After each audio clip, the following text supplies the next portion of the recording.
agnostics, long-haired weirdos, short-haired weirdos, vandals, hooligans. The government, hug the government, love the government, hug the government, love the government, hug the government. Welcome to The Politics Guys, a place for bipartisan, rational, and civil debate on American politics and policy. I'm Michael Baranowski, a professor of political science at Northern Kentucky University. I'm joined today by my conservative counterpart, attorney and former deputy assistant to President Trump, May Mailman. Hey, Mike. Hey, May, how are you doing this morning? I mean, now you wake up and it's dark outside, and it's like cold now. Like we had a great past few days of fall, and that was lovely. But now I feel like the end is near. Yeah, I totally understand that. I like having the time in the morning a little bit to sort of do my own thing, but it's definitely too dark for me at this point, looking out my window, recording this Saturday at 8 a.m. And I want more light, but we'll get some in a minute here, or at least in an hour or so, I expect. So, but we have a lot to get through today. But before we get to all the things we want to get to, including the new House Speaker, updates on Israel, Hamas, the agreement or tentative agreement between the auto workers and Ford, another plea in the Georgia election case, and more. Before we get to all of that stuff, I want to thank a few new supporters, Owen and Carl, who both actually became annual supporters on Patreon. You can do that. You can do month to month, or you can do for an entire year. And if you do that, you save 10% over monthly support. So thank you so much, Owen and Carl. We really appreciate it. All right. So after 3 weeks without a speaker, House Republicans finally came together to elect Mike Johnson Speaker of the House. Now, Johnson's only been in the House since 2016, and he's never held a position in upper leadership or served as a committee chair in the House. But after the failed candidacies of a number of more well-known and experienced Republicans, the fact that Johnson was conservative enough to please the right wing of the caucus and, I guess, affable enough, as well as new enough to have not made any serious enemies was enough to get him to the speakership. And this is a tough job, a big job, even under favorable conditions, Speaker of the House, because in addition to presiding over the House, the Speaker sets the legislative agenda. The Speaker has to spend a lot of time doing donor cultivation and fundraising. The Speaker's on a bunch of national security briefings because, of course, being second in line for the presidency. He's got a major communications role, pushing the party's views, legislative initiatives, that sort of thing. And the Speaker also manages House administration, and that includes security of the chamber. So that's a lot for anyone. Johnson definitely has a steep learning curve. And of course, as you would expect, the Democrats have responded. The Democratic Congressional Campaign Committee, or the DCCC, they responded very quickly to the choice. They released messaging guidance in which they pointed to what they called Johnson's extreme record and wrote, "Speaker Johnson is nothing more than Jim Jordan in a sports coat," which I kind of like that one, actually. But anyway, May, what do you think about what's happened in the Republican caucus over the last, really few weeks, but especially this last week, as well as the choice of Johnson as the new speaker?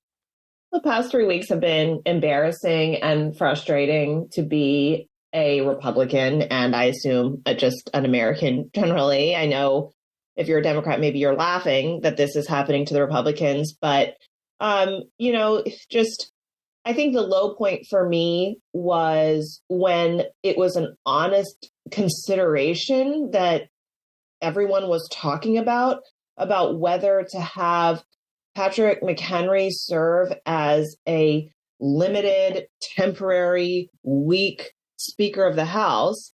And for me, why did we kick out Kevin McCarthy, who is, had all the full powers of a speaker, to get Kevin McCarthy just, less powerful? The whole thing was so bizarre to me.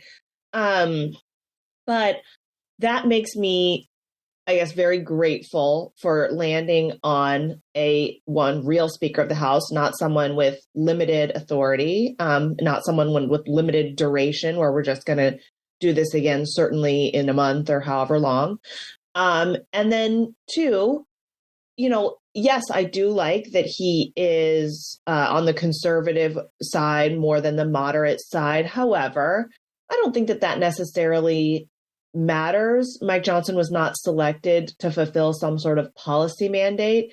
He was selected because, one, I think he's a nice guy. He hadn't made any enemies.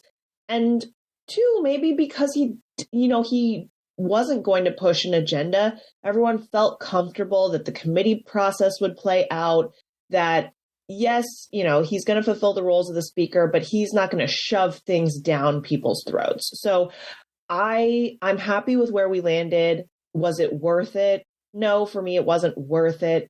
But 3 weeks of chaos to end up with a Mike Johnson is for me acceptable, at least. That makes sense to me. I think that given the fact that he is so inexperienced, that probably means that Steve Scalise will have a bigger role as majority leader. And I think that that's maybe part of what was appealing about Johnson is that the rank and file, at least a number of the rank and file, want a weak speaker. And also the fact that there's a good chance that Johnson isn't going to be speaker for long. I mean, who knows what's going to happen in the 2024 elections, but there's a reasonable chance that the Republicans won't be in charge of the chamber. And even if they still maintain control in January of 2025, that's not to say that they're not going to pick someone different for speaker. So I'm not saying he's necessarily a placeholder, but I think that that's a reasonable possibility. Right. I think we were always headed toward a weak speaker just because we live in a country that is moving from like the 1950s of sort of monolithicness to more and more fractured views. And those fractured views you see within the Democratic Party, certainly about support for Israel. Those fractured views are in the Republican Party as well. So it's really hard to have a very fractured society and align people along really strong leadership that has really strong policy views. I think this has always been one of the benefits of Biden being so elderly, is that he is a little bit of a sock puppet. Like, he's not going to be too offensive to anyone because he is not a strong leader. And that lack of strong leadership is sort of what we get. The problem, of course, is that even though a person might not be a strong leader, the office is strong. And so in order to combat the amount of power that is accumulated in the presidency and the administrative state, you really do need a Congress that is able to combine together just to combat that power, not even anything on a policy matter, just, hey, you really can't be doing student loans. That is the job of the Congress. There are a lot of things to consider here. And if you don't have a powerful leader, and if you're not able to get a coalition together, then the presidency, even with a weak leader, I think, continues to grow and grow and grow. So I think that's a negative outcome, not of Mike Johnson necessarily, but just the nature, the almost like parliamentary nature of the Congress now. Absolutely. I will agree with everything you said there, with one exception. And I have a disagreement about how strong of a leader Joe Biden is, but that's another topic for another time.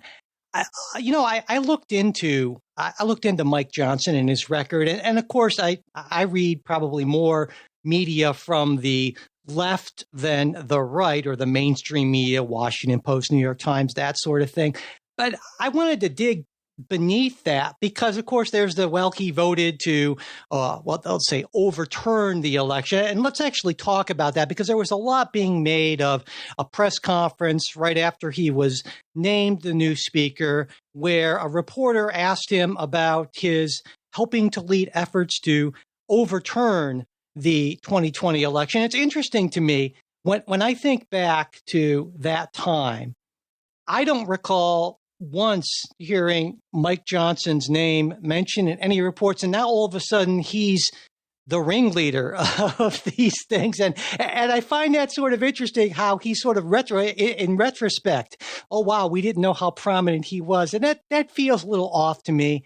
And I'll also point out that while Virginia Fox shouldn't be telling reporters to shut up and booing them necessarily, I'll also say that if a reporter comes in with a question about overturning the election, when a conservative would say, well, I didn't think I was trying to overturn the election. I was taking measures to maybe help ensure the integrity of the election or something like that. I mean, it was a loaded term. And on the left, we call it election denying and overturning the election. But I think it's important to understand that to a lot of people on the right, it was about making sure that the votes were fairly counted, that the result reflected the will of the voters. And sure, there are some opportunists and horrible people who just will say whatever. But I feel that whole thing was maybe not blown out of proportion, but yeah, maybe blown out of proportion a little bit. Anyway, I want to get your take on that. So, yeah, I have not studied every single thing that Mike Johnson has said over the course of 2020. And I do think the tenor of people's comments was radically shifted after January 6th. You know, you're part of a coup, basically, than before. But my understanding, looking at the amicus brief and the objections that were before the House,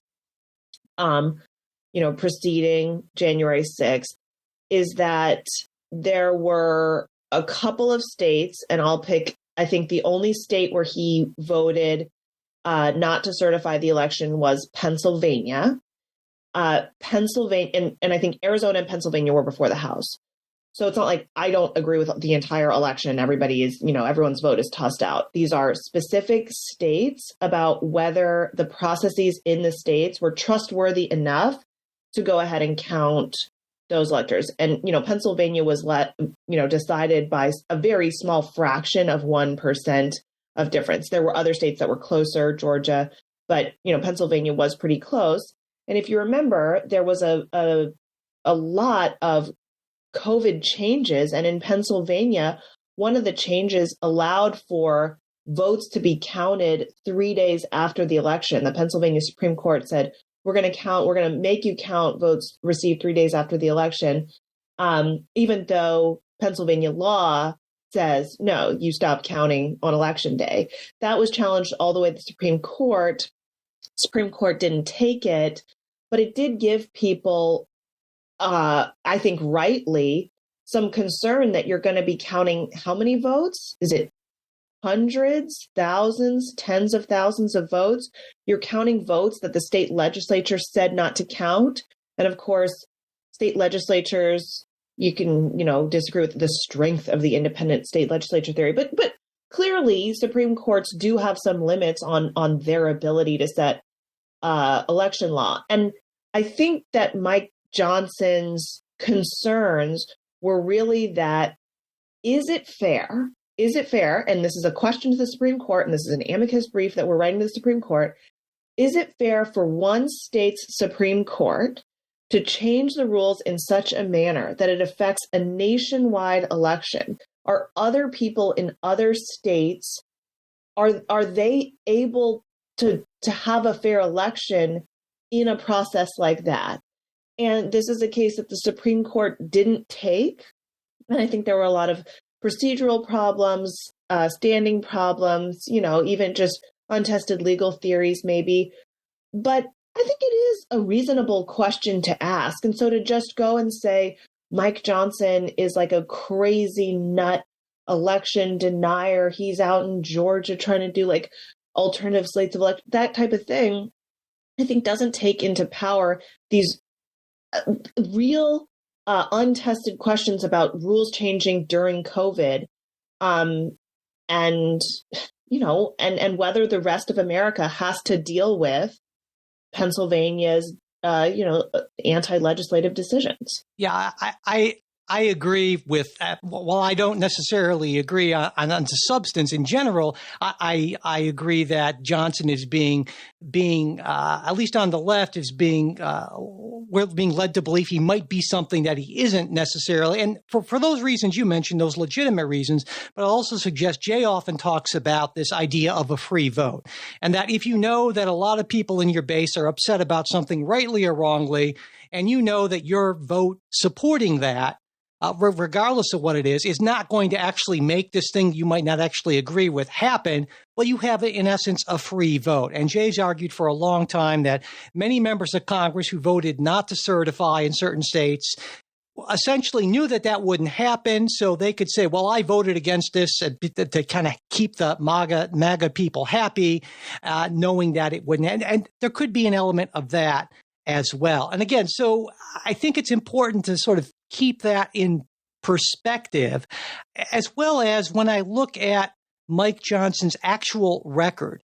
Heritage Action, for instance, a conservative advocacy group, gives Johnson an 84%, which sounds pretty good, but dozens of Republicans get 100% from Heritage Action. And if you look at VoteView, according to their ideological vote methodology, there are 58 Republicans in the House who are more conservative than Johnson. So that means that Johnson is actually, by this methodology, actually to the left of more than a quarter of House Republicans. So I'm not saying he's not conservative. He's certainly conservative.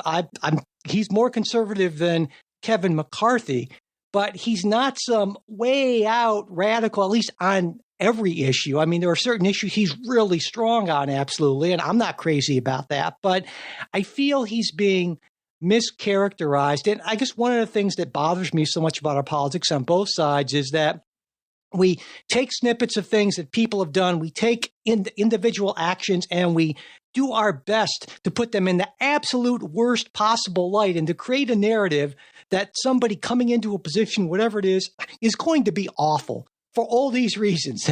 Here's why they're an awful human being. And maybe Mike Johnson turns out to be a horrible, radical, far-right, nutball speaker. That could happen, sure. But I'm kind of interested in seeing what actually happens as opposed to just assuming he's going to be this horrible election-denying threat to democracy. And let's wait and see what happens, I guess, is my take. Yeah, and I testified before Mike Johnson a few months ago on so my testimony is about Title IX and how it protects women. But the more sensitive topic of the hearing was about sex changes for minors. And, it was a sensitive hearing. On one side, you had Chloe Cole, who did not have, I think, sufficient medical guardrails and was allowed to, quote unquote, transition. And it's irreversible. I mean, her body shape is different, her voice is different, and she deeply, deeply regrets it. She might not be able to have kids. So that to her is, her life is radically altered. Very sensitive discussion. On the other side, you had a mother of a child who identifies as transgender, who was having a really rough time. They weren't sure whether he was going to commit suicide, that thing. And she felt as though having access to transgender procedures saved her child's life. Very sensitive hearing. And Mike Johnson, in the center of it, I thought did a great job. No one was yelling at the entire hearing. And this is like judiciary. So these are the rabble rousers. I mean, you had Matt Gaetz asking questions. You had, I think, Chip Roy asking questions. So on the other side of the aisle, Jerry Nadler. So these are people who are household names who want to be on TV. And I think he did a great job of making sure everyone had their voice heard, everyone could get their questions in, that points of order were addressed correctly, quickly, without escalation. And I would think that that's how he's going to act as a speaker, which is, no, he does not have a big comms shop built out. In fact, I was not, that impressed with the comms operation there. But he's going to facilitate the working operations of the Congress, and I think that's all you can ask at this point. Yeah, I think that's a great point. Something else that's I think worth pointing out is that it seems like Mike Johnson knows how to move legislation. I look back in the last Congress, there were only 5 House Republicans who got more of their bills out of committee than Johnson did. And that, I think, is a positive. Not only that, but in the sort of battle for the speakership, if you will, Johnson actually released to his colleagues in the Republican caucus a pretty clear plan that involved extending the CR until January, or actually, I believe until April 15th of next year, and then kind of a step-by-step plan on how he wants the budget process to go. In fact, he said, I don't think we should take any summer break until all 12 budget bills have passed the House. So he's a guy, I think, who understands how things work and has a plan to make things work. So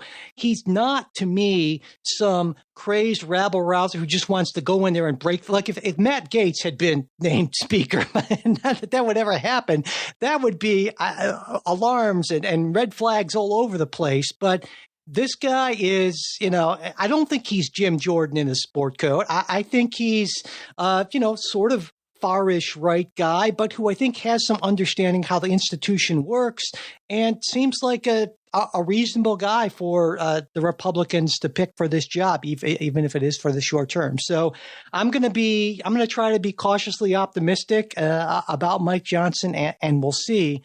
But the final thing I wanted to ask you about this relates to something that Matt Gaetz said. He said, if you don't think that moving from Kevin McCarthy to MAGA Mike Johnson shows the ascendance of this movement, the Freedom Caucus, and where the power in the Republican Party truly lies, then you're not paying attention. What do you think about that? Is Matt Gaetz right about that? And is that a good development, bad development, or what do you think? I don't think he's right. And that's just not because I like to say that Matt Gaetz is wrong about everything.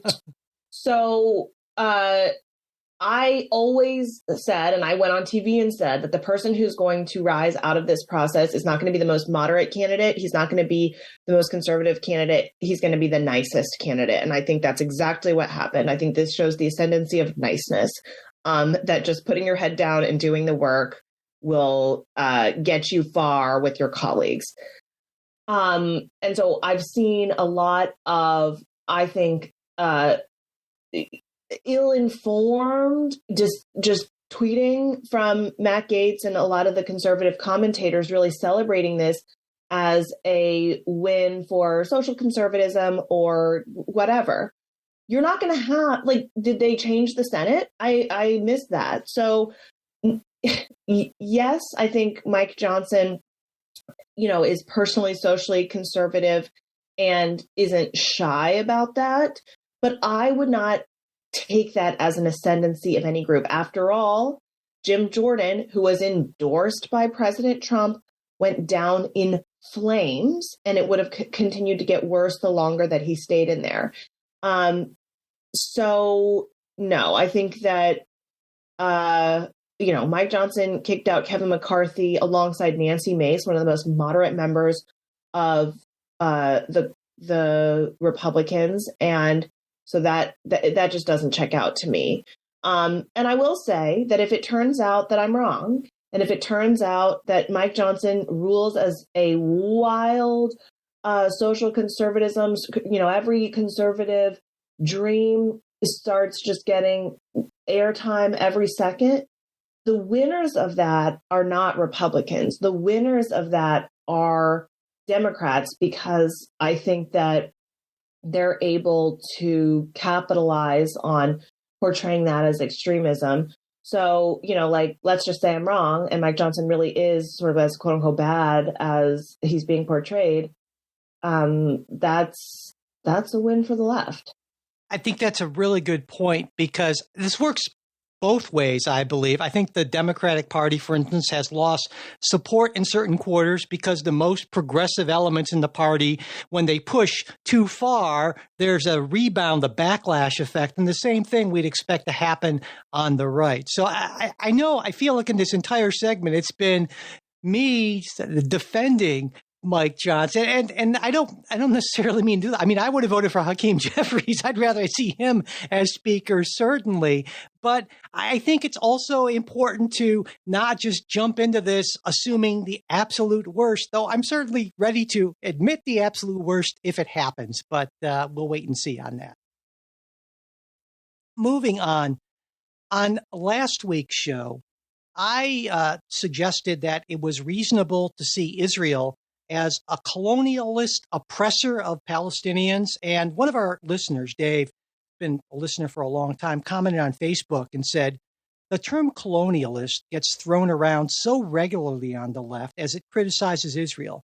I don't think people realize how anti-Semitic it is. And Dave's view of colonialism is, in his words, when a nation tries to rule and live in a place it has no connection to, like the British in India. And that, in my opinion, to refer to modern Israeli Jews as colonialists reflects a worldview that Jews do not belong anywhere, that their connection to that land is somehow illegitimate, like the British in India. And he ended his post by wondering if I stand by my use of the term colonialist. And I had to think about that for a little bit. And so I thought I'd start by looking at a definition. It's like, well, maybe I'm using the term incorrectly. And I went to the OED and they said colonialism is the principal policy or practice of acquiring full or partial political control over another country and occupying it with settlers. And it seems to me that under that sort of dictionary definition, that it wouldn't be unreasonable to suggest that Israel's being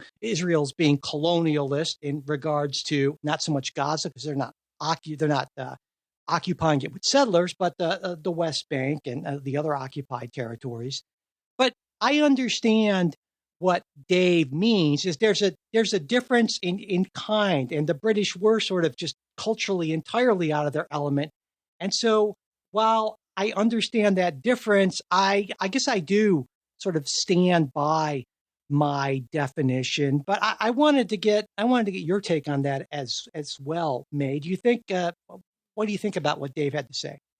Yeah, I mean, to become an expert on Middle East territorial, I guess, history is something that I don't have an interest in becoming, frankly, but also that I'm not. But I think it's true. I mean, where did the Jews come from? Like, Moses left Egypt to settle in Judea in 1300 BC. This is, almost 2,000 years before, like, Islam is my understanding even existed as an organized religion. So I do think that there is a territorial connection for the Jewish people, and I don't think that you can just forget that. I also think that looking so narrowly at Israel also is somewhat problematic, because if you zoom out and look at the region, it is Arab nation after Arab nation after Arab nation. I mean, just massive, like, surrounding of Arab nations, and then the tiniest sliver of Israel 9 miles wide. And so to say that there's some sort of, like, colonist takeover here, I think requires a very myopic view of the Middle East in general. And yeah, that said, I'm sure that someone could come in and tell me about all sorts of other history. That's, happy to listen. For me, the problem, I guess, of immediately talking about colonialism after a brutal massacre is that it really undervalues that this was the largest murder, massacre, slaughter of Jews since the Holocaust. And instead of taking a moment and letting that soak in, we've immediately switched to pointing fingers and calling Jews names. That to me is the bigger problem. But yeah, I am definitely bought in to the notion that you should take a pause before calling someone a colonizer when they got there first. I definitely think that the issue is, as you sort of illustrate, is far more complicated than this kind of black and white. Are they colonizers? Are they not? And is this the time to focus on that particular larger issue? The other part of it, Dave sort of suggested that that's an anti-Semitic remark. I don't believe it's anti-Semitic on its face. You can certainly be an anti-Semite and call Israel a colonialist oppressor, but for that to be anti-Semitic, I mean, anti-Semitism means to be against Jewish people because they're Jewish people. You can be against the policies of Israel because you believe they're wrong, and you're not necessarily an anti-Semite. Just like you can be against the policies of, say, the Biden administration and not be anti-American. So I think we can conflate those things, and I don't necessarily. And again, I think so much of the thinking on this is oftentimes so unnuanced and so black and white because people are just dug into their corners. And there were certainly extremists on both sides who try to encourage that sort of thing. And Hamas would certainly be obviously the prime example of that sort of thing on the Palestinians. Yeah, and I don't like jumping to calling people anti-Semitic, but I think the reason that that's a fair charge is because if you look, I think, at the history, what existed before Israel? Was that a Palestinian state? No, that was the British Mandate. Okay, well, what about before the British Mandate? Well, then that was the Ottoman Empire. Well, what about before then? Also not a Palestine. Like, there has never been an empire of the Palestinian state. There were, Christian kingdoms. There were Egyptian. There was the Byzantine Empire, Roman Empire. But to quickly jump to river to the sea, or that the Jewish people somehow don't deserve to be there, I think requires a level of blinders that we don't have for other regions. It just seems almost unique to Israel. And if it's unique to Israel, well, what's the other thing that's unique to Israel? It's that there's, it's a Jewish state. And so I don't think that calling names is a useful strategy to getting people on your side. That said, I think that it's worth asking, why is it that it's more difficult to look into the history here than it is in other places? Is it just too complicated? Like, I don't understand. So maybe it's not anti-Semitism, but it's something. And I want to know what that something is. I think that's a really good point, because I don't think in many cases, in some cases, certainly it's not anti-Semitism, but you're right, it is something. And it's a unique situation where in 1948, you get this state created out of whole cloth, and that just was bound to create all sorts of problems.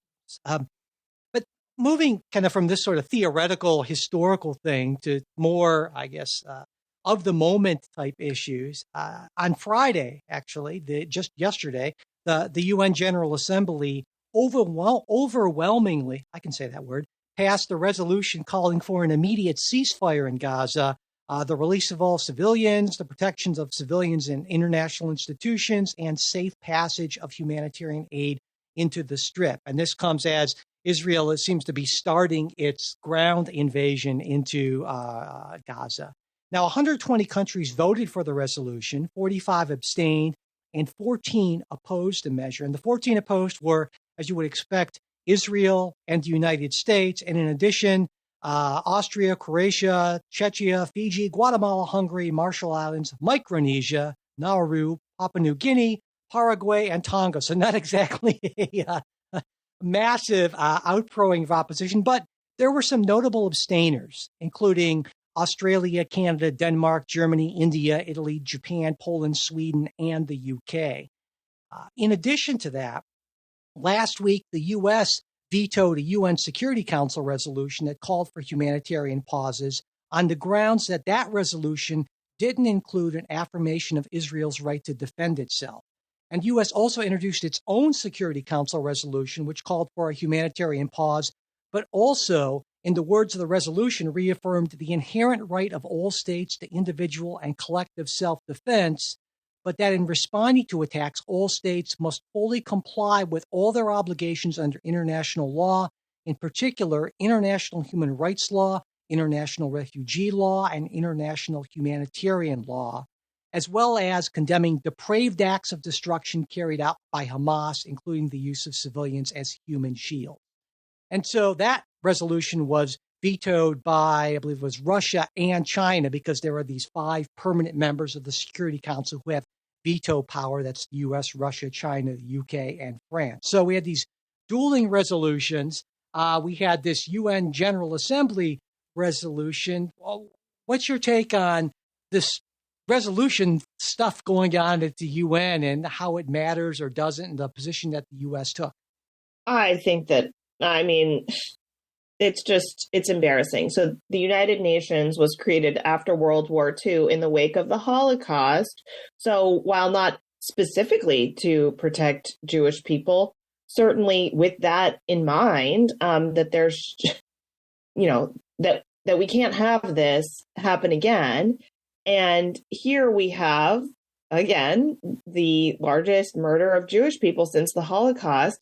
And the UN decides to criticize Israel, and they have historically criticized Israel more than the Chinese Communist Party, Russia, Venezuela, Cuba, Iran, North Korea, all of these other human rights abusers combined. So it's I don't know what its mission is. What is the mission of the UN? The U.S.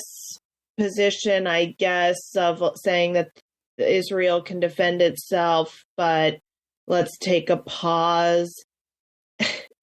I mean, every second that Israel pauses, for me, is going to be a bloodier conflict because hostages are being moved, continually. Maybe hostages are no longer with us after then. They're able to hide themselves behind civilians.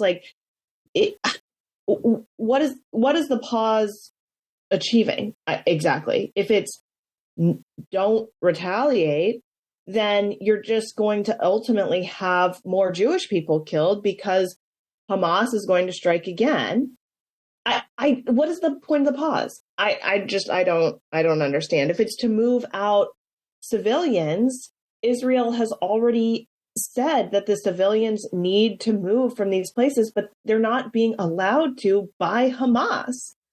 Well, I don't know. I don't understand the point of. I don't know if it's quite as. I think there are more complexities to it, I would argue, and I think part of the resolution had to do with, in fact, the issue of human shields and releasing hostages, and I think that would have to be part of any ceasefire agreement. And so I would certainly be opposed to any ceasefire agreement that did not include the use of hostages, which is why I think the U.S. resolution, to me, seemed entirely reasonable, and that the veto of it by Russia and China is basically a larger geopolitical kind of thing.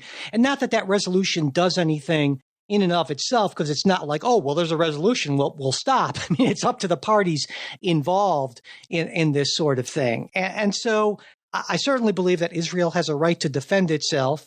And but I also think that doesn't mean that there's a line between defending yourself and going in and leveling entire neighborhoods, saying, well, they're in there somewhere, and we're just going to go ahead and pull through. And so I think there are arguments on both sides, and I think the danger is in responding out of understandable grief and rage and anger at the horrific things that Hamas has done, that you end up overreacting. And that, I think, is also a danger. And I think that certainly in the aftermath of the horrific, inhumane stuff that Hamas did, that's not the time to say, well, let's talk about colonialism. But I also think it's a time to say, well, let's make sure you react and you go in there, but you make sure you do it proportionately. And I think that's very difficult for Israel to manage. And I don't envy them. I mean, I feel like they're almost in a no-win situation. And that, I think, is exactly what Hamas was hoping to have engineered. And so far, I think they're getting what they wanted. Yeah, when I think about, the human rights abuses that the UN could be calling out and the level of scrutiny to Israel, those to me don't seem to align. They don't seem to be proportional. And it just makes me question all of the decisions coming out of this body. It also makes me question whether the United States really has a voice there, whether our votes necessarily do anything or matter. I mean, when I was in the White House, I feel like we spent all of our time at the United Nations editing documents for abortion language. I mean, it was just such a stupid, waste of time. But yeah, we'll see what sort of value add the UN has here. But if their charge is to prevent wars, basically, and protect human life, then you would think that the elimination of Hamas would be a good strategy in preventing wars and preserving human life. And yet it doesn't seem to be even on the table. So that to me is concerning. Yeah, and I understand that concern, but I also feel, I guess I want to get your take on this, is if, for instance, I mean, there's a scale that on one end, you could say if it were possible to eliminate Hamas in sort of very targeted assassinations and just kill all of their leadership and without any civilian or collateral damage, I would be okay with that, honestly. But if it's on the other end, if you say, well, we can eliminate Hamas, but we're going to have to kill, 100,000 Palestinians to do so, who don't really have any direct involvement, I would not be okay with that. And I think you see what I'm saying, right? There's a point at which you have to consider weighing the collateral damage against the military objective, right? I mean, you would agree with that, right? Or maybe you wouldn't. I don't know. I definitely agree with that. But my question would be, why do we never look at this in the lens of how many Jews have to die? Sure. Right. No, yeah. It's always so, Hamas left unchecked has showed us that they will march into Iran, receive military training, and then go and rape women and kill babies. Okay, so that's what they've shown us that they're going to do. Israel has shown that they're going to try and build a dome so that they're not retaliating every time that there's rockets, and that they're just going to have to live with bomb shelters in their communities. Like, let's think about the life lost by letting terrorism and anti-Semitism run unchecked. And then let's have that conversation. And I guess I just feel that the UN too often puts one part of the equation, okay, well, how many Palestinian lives, without thinking about, but, every couple months, Israelis have to go bunker down because they're getting bombed.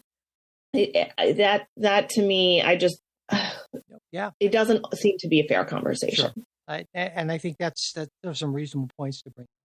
Also kind of making this moving even more domestically, I'll point out that this week there were a number of Republican senators who introduced a proposal for aid to Israel as a standalone measure. And folks might recall that last week, I believe it was, the Biden administration put forward a $106 billion emergency funding bill that would include $14 billion for Israel, $61 billion for Ukraine, as well as $14 billion for immigration and border security. Now, there's a Senate bill that was introduced called the Israel Supplemental Appropriations Act of 2023. it would also call for around $14 billion of U.S. aid to Israel, so similar to the Biden administration's request, though it would not include any of that other stuff. And the reasoning of the Republican senators here is that given Republican opposition to Ukraine funding in the House, they're thinking that a standalone measure would make it more likely that aid could quickly be approved and delivered to Israel. Roger Marshall, senator from Kansas, said, my colleagues and I firmly believe that any aid to Israel should not be used as leverage to send tens of billions of dollars to Ukraine. And this is sort of from the right flank of the Republican Party in the Senate. The 7 co-sponsors, J.D. Vance, Mike Lee, Ted Cruz, Marsha Blackburn, a few others, Tommy Tuberville. So I don't know that this really has any chance of going anywhere, but I wanted to talk about it because I think there's a larger conversation to be had about whether or not it makes sense to do these things as standalones or to link them together. And I wanted to get your take on that, Mick. Well, I think it's completely sensible to de-link them. The initial package proposed by the Biden administration was $61 billion for Ukraine and only $14 billion for Israel. Are those numbers, is that the right equation? I don't know, but why are they together? If you agree with the $61 billion, but you don't agree with the $14 billion, are you voting yes or no on this? If you agree with the $14 billion, but not the $61 billion, are you voting yes or no? I think that we have different strategic interests. We have different goals. There's different accountability. There's different trust levels. These are different countries, and we should separate out the funding. I think one of the big problems is that there are a lot of Republicans who are peace through strength kind of people. We agree with military funding. We agree with a strong United States presence globally. That said, where has the money gone? We've spent a lot of money. We need an accounting. And if we spend more money, what's it for? What can we expect the goals to be? How will we know whether we have achieved those goals? What's our long range spending here? What will that change? Like, how will our money be positive or negative or neutral? Those are the questions I think with Ukraine, which is not necessarily should we help them, which I think you'll get a lot of Republicans to say yes, but what help is needed and how can that help be useful? Because if we're basically at a standstill right now and money is not going to, get back the territory, a lack of money is not going to let Russia go. If it's just useless, then no, I don't want to spend the money. But if you can show me what the goals are, then yes. And I think it's a little bit easier for Israel to have that accounting, understand what the United States interest is, understand what it means to meet your goals are. And because you have really, I think, disparate accountability for that money, they should be considered separately.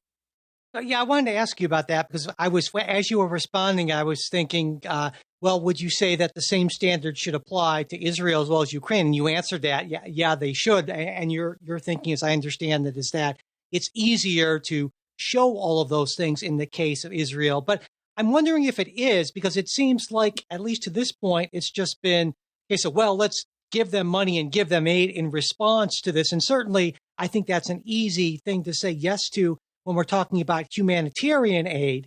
But when it comes to military aid, I think you can make a case that there are a lot of questions that we don't have answers to, at least not as far as I'm aware of, as to what the aid would be going to. Now, some of it would be the missile defense system, the Iron Dome system, and I can't understand how anyone would be against that because that's purely defensive in nature.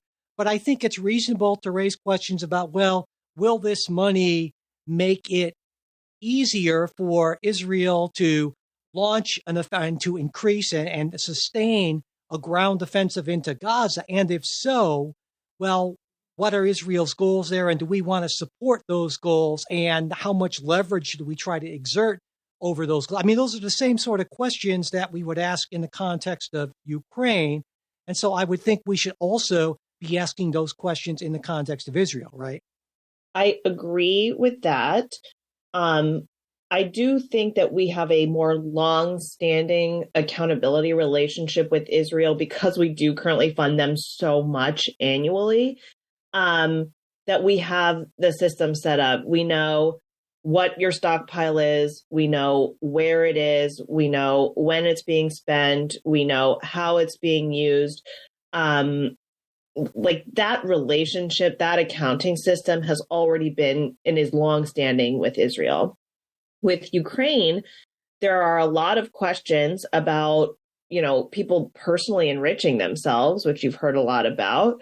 We spent 120 billion, and to my knowledge, the House has asked the Biden administration multiple times for an accounting of how that money, where it is, just give us some detail about how it's been spent, and hasn't received that information from the administration.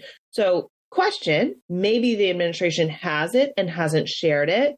Maybe the administration doesn't have it because Ukraine is historically very corrupt and has absolutely no accounting of how the dollars have been spent.